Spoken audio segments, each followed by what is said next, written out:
elle a pour la première fois, même si elle a pour le moment échoué, posé le problème que d'aucuns aujourd'hui disent dépassé ou impossible à aborder, d'un changement de régime de propriété.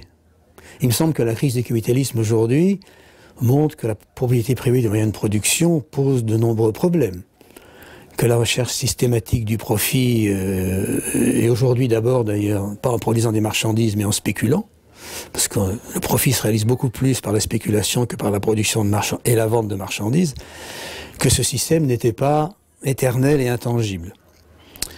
Alors certes, l'Union soviétique a fini, d'abord, a très vite dégénéré, elle a fini par s'effondrer. D'aucuns y voient la condamnation à tout jamais de l'idée de la propriété sociale des moyens de production, dont je reste considéré qu'elle était la voie pour régler les problèmes de la société. Mais ça me paraît une vision tout à fait à courte vue de l'histoire. Et pour prendre une comparaison, je me représente un jacobin de 94. Bon, Robespierre est guillotiné, Saint-Just aussi, Couthon, etc.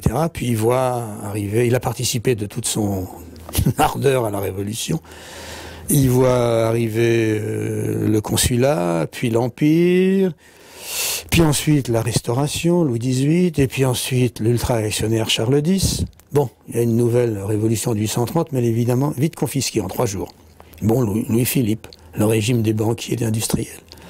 Et puis s'il vit encore, à l'époque on vit pas très longtemps, mais enfin quand même, il voit 48, il a une nouvelle bouffée d'espérance, et puis en juin, le massacre des ouvriers, ceux qui ne sont pas massacrés, sont envoyés en Algérie, donc un nouveau coup moral. Et puis ensuite le Second Empire. Donc il aurait de bonnes raisons de penser que tout ça, c'est mort, c'est fini, et qu'il s'est battu pour rien, 40 ou 50 ans auparavant.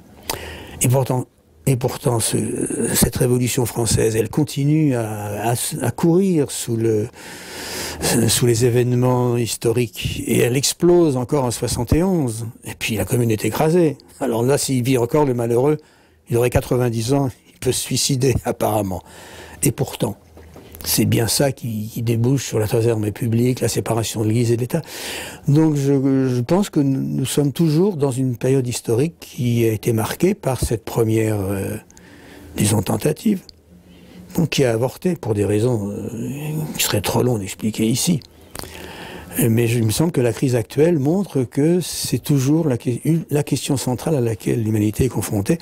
Ce système de propriété privée ne débouche que sur disons, des crises de plus en plus graves, la faim pour un cinquième de l'humanité, la misère pour une bonne partie de l'autre, malgré des richesses techniques extraordinaires, qui n'avaient rien, qui n'existaient pas du tout en 1917 ou 18, sauf dans le domaine de l'armement et du massacre. Ça, dans ce domaine, toujours été en avance.